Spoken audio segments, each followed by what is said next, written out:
ஆடல் அரசனாக உத்தரகோச மங்கையில் வீற்றிருக்கும் நடராஜர் உருவான வரலாறு மற்றும் ஆருத்ர தரிசனம் பற்றி இந்த காணொளியில பார்க்கலாம். ராமேஸ்வரம் போகும் வழியில் மண்டபம் என்னும் பகுதி இருக்கு. அந்த பகுதியில மரைக்காயர் என்ற மீனவர் இருந்தார். மிகவும் வறுமையில் இருந்த அவர் நம்பிக்கையுடன் தினமும் மங்களநாதரை வழிபாடு செய்து வந்தார். பாய்மர படகில் சென்று மீன் பிடித்து வந்து வியாபாரம் செய்து தன் வாழ்க்கையை நடத்தி வந்தார். ஒரு சமயம் அவர் கடலில் மீன் பிடிக்கும் போது பலத்த சூறாவளி காற்று அடித்து அவருடைய படகு நிலை குலைந்து எங்கேயோ அடித்து செல்லப்பட்டது. அப்படியே வெகு தூரம் போன பிறகு ஒரு பாசி படிந்த பாறையின் மேல் மோதி நின்றது. பாறை அப்படியே சரிந்து படகிலே விழுந்தது. அதுவரை அடித்து கொண்டிருந்த புயலும் மழையும் நின்றது. மரைக்காயர் அதிர்ச்சியில் இருந்து மீண்டதும் மண்டபம் நோக்கி திரும்பி வருவதற்கு பார்த்தால் அந்த இடத்தில் இருந்து திக்கும் தெரியவில்லை, திசையும் தெரியவில்லை. மங்களேஸ்வரரை நினைத்து படகை செலுத்தி மிகவும் கஷ்டப்பட்டு பல நாள் கடலில் அலைந்து திரிந்து ஒரு வழியாக மண்டபம் வந்து சேர்ந்தார். கடலுக்கு போன இவர் திரும்பி வரவில்லை என்று பல நாட்கள் கவலையோடு காத்திருந்த குடும்பத்திற்கு அப்போதுதான் நிம்மதி கிடைத்தது. படகில் கொண்டு வந்த பாசி படிந்த கற்களை என்னவென்று தெரியாமல் வீட்டுக்கு படிக்கல்லாக போட்டு வைத்தார் மரைக்காயர். அந்த கல் மீது வீட்டுக்குள் போக வர ஆட்கள் நடந்து நடந்து அதன் மேலே ஒட்டியிருந்த பாசி கொஞ்சம் கொஞ்சமாக நீங்கி ஒரு நாள் சூரிய வெளிச்சத்தில் பல பலவென்று மின்னியது. மங்களேஸ்வரர் மரைக்காயரின் வறுமையான காலகட்டத்தில் இருந்து விடுபட அளித்த பரிசு என்பதை உணர்ந்து மின்னும் பச்சை பாறையை அரசருக்கு அன்பளிப்பாக தந்தால் வறுமை நீங்கும் என்ற எண்ணத்தால் பாண்டிய மன்னரின் அரண்மனைக்கு சென்றார். நடந்த அனைத்தையும் அரசனிடம் சொல்லி தன் வீட்டில் ஒரு பெரிய பச்சைக்கல் இருப்பதாக சொன்னார். அரண்மனை ஆட்கள் பச்சை பாறையை வீட்டிலிருந்து எடுத்து வந்து அரசரிடம் காட்டினார்கள். கற்களை பற்றி தெரிந்த ஒருவர் அந்த பச்சை பாறையை சோதித்து பார்த்தார்.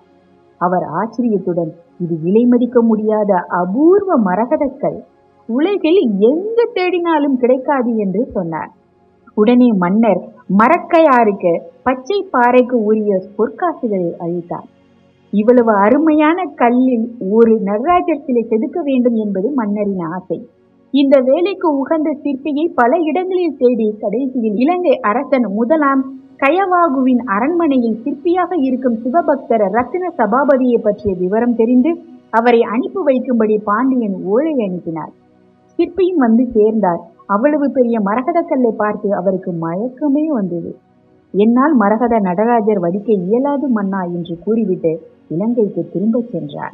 மன்னன் மன வருத்தத்துடன் திரு உத்தரகோசமங்கையின் மங்களேஸ்வரர் சன்னதி முன் நின்று பிரார்த்தனை செய்து கொண்டிருந்தார். அப்போது, நான் மரகத நடராஜர் வடித்து தருகிறேன் மன்னா என்ற குரல் வந்தது. குரல் வந்த திசை நோக்கி மன்னரும் மக்களும் ஆச்சரியத்துடன் பார்க்க அங்கே சித்தர் சண்முக வடிவேலர் நின்று கொண்டிருந்தார். மன்னனின் கவலை நீங்கியது. மரகத நடராஜரை வடிக்கும் முழு பொறுப்பையும் அவரிடம் ஒப்படைத்து அதற்கு தேவையான அனைத்தையும் செய்து கொடுத்தார். அந்த பெரிய மரகத பாறையில் 5.5 அடி உயர நடராஜரை 1.5 அடி உயர பீடத்துடன் ராஜகோலத்தில் மிகவும் நுணுக்கமாக மரகத நடராஜர் திருக்கரங்களில் உள்ள நரம்பு தெரியும் அளவிற்கு சித்தர் சண்முக வடிவேலர் அமைத்து கொடுத்தார்.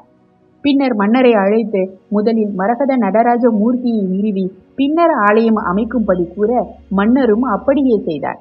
பல அந்நிய படையெடுப்புகளையும் தாண்டி இன்று மரகத நடராஜர் கம்பீரமாக புன்னகை தவழும் முகத்துடன் சிறு நடனம் புரிகிறார். இந்த நடராஜ மூர்த்தி ஆதி சிதம்பரேசர் என்று அழைக்கப்படுகிறார். அம்பிகைக்கான இங்கு அறையில் ஆடிய நடனத்தை தான் அம்பலவாணர் தில்லையில் அம்பலத்தில் ஆடினார் என சொல்லப்படுகிறது. ஆண்டு முழுவதும் சந்தன காப்பிலேயே அடியவருக்கு காட்சி அளிக்கிறார். மார்கழி திருவாதிரையில் இப்பெருமானுக்கு மிகப்பெரிய அளவில் அபிஷேகம் சிறப்பாக நடைபெறும். அன்று ஒரு நாள் மட்டும் சந்தன காப்பு முழுவதும் களையப்பட்டு அபிஷேகம் நடைபெறும். நாம் சந்தனம் கலைந்த மரகத நடராஜர் திருமேனியை திருவாதிரைக்கு முதல் நாள் தரிசிக்க முடியும். இந்த வருடம் ஜனவரி 12ஆம் தேதி ஞாயிற்றுக்கிழமை காலை 8 மணிக்கு மரகத நடராஜருக்கு பூசப்பட்ட சந்தன காப்பு படி களைதல் நடைபெறும்.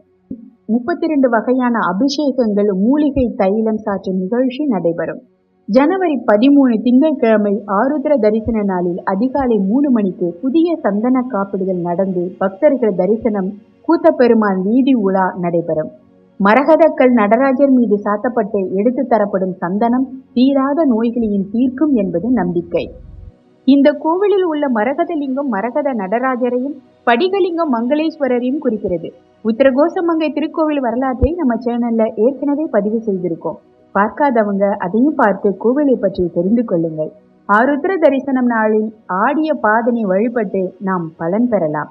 இந்த காணொளி உங்களுக்கு பிடிச்சிருக்குன்னா நம்ம ஜிகே ஆத்மம் சேனலை சப்ஸ்கிரைப் பண்ணிக்கோங்க. மேலும் அடுத்த பதிவுல பார்க்கலாம். நன்றி.